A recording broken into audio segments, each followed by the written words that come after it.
Okay, in the final match today in the 2022 World Cup in Group H, Portugal were playing Uruguay. Again, very similar to the Brazil game, bit of a grind, although there were flashes of brilliance. Uruguay were poor. They had a few flashes in the first half. Bentancur had a very, very good chance to make it 1-0. Took the wrong option. Portugal played their way into the game. They had to grind their way into the game. They had to do a bit of dirty work to get into the game. They had to, face a very defensively minded Uruguay side. They had a lot of possession, but it's all well and good having a lot of possession. You've got to do something with it. And Uruguay did look a little bit threatening on the counter attack in that first half. But as the game wore on, the possession started to tell. Second half comes around, it's 0-0 at half time. Now, is that a glancing header by Cristiano Ronaldo, or has that gone straight in from the cross from Bruno Fernandes? We'll leave that open to interpretation. But that happened on 54 minutes, and after that, Uruguay were significantly second best. The manager didn't get the tactical changes right. I think he left Cavani on too long. Suarez didn't have a positive was brought on too late to have an impact. He does hit the post. They had a few chances, but they were getting desperate. But they were poor on the day. Portugal, the last 10-15 minutes, they clicked into gear. They clicked into gear. Now the penalty. It's a difficult one because I don't think the defender is deliberately handling the ball. He's going in for a sliding challenge. He's not even facing the player as he's sliding in. It hits his trailing arm. It does go to VAR. It is given as a penalty. Bruno Fernandes doesn't miss penalties very often. So technically, officially, he's got 2 on the night, although that may be disputed with Cristiano Ronaldo. Then they hit the post after that.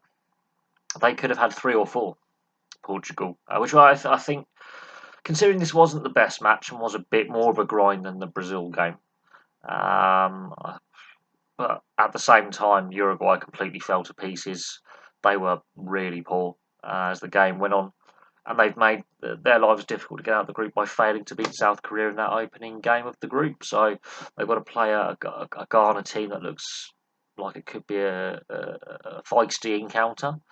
It could be a very open encounter. South Korea look likely to go out as well, although they could pull off a shock against Portugal. Portugal probably going to rotate their squad for the final game as they are through to the next round. But in reality, some of these games have been a bit disappointing. Even though they've had a lot of goals in, some of these games have been a bit of a grind over the last couple of days. And what is very interesting, most of the goals are coming in the second half. In the Brazil game, the goal that's disallowed and the goal that's scored come in the second half. Portugal-Uruguay game, both goals come in the second half. In the Spain-Germany game last night, both goals come in the second half. The Croatia-Canada game, most of the goals came in the second half. I think 3 of the goals came in the second half. The Morocco-Belgium game, both Moroccan goals come in the second half. The Costa Rica-Japan game, in the second half. The Argentina-Mexico game, second half. So second half seemed to be a bit more entertaining than first halves. More goals are being scored in the second halves of games.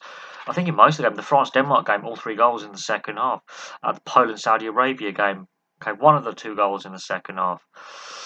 So there is a trend here that some of these games are grinds in the first half, and then suddenly they come to life in the second half. Now, could that be down to the conditions? Could that be down to the temperature?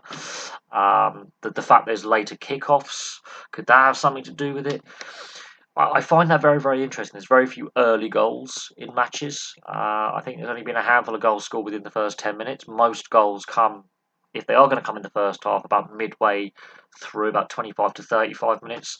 And if they don't come by half time, they generally come around 55 to 75 minutes is when scoring opens and then the floodgates open. And in this Portugal game, the most their good chances came after the first goal. So that's an interesting little observation. Games seem to come to life in the second half quite a bit. So we'll have to see what happens in the rest of the group stage games, whether goal scoring starts shifting to earlier goals being scored, or if more second half over first half goals, and how high scoring these final group stage matches are Portugal, like Brazil, comfortably through to the next round. They can now ring the changes. Uruguay are going to have to really put in a concerted effort against Ghana in order for them to get out of the group. They have to get a win and rely on South Korea not beating probably a much changed Portugal side. So this group is still wide open. Uruguay, they could be going out. So there's been some surprises in this tournament so far. A lot of surprises, actually. Some big shocks. I think there's some big nations that could fail to get through to the next round. I really do. I think big nations could fall at this group stage. So there we go. Thank you very much for watching. What did you make of the game? I didn't think it was the best game of the tournament so far. If it wasn't the worst, I will say that there have been worse games in this tournament. Some of the games have actually sent me to sleep, to be frank. I find this World Cup less entertaining than the 2018 tournament in Russia.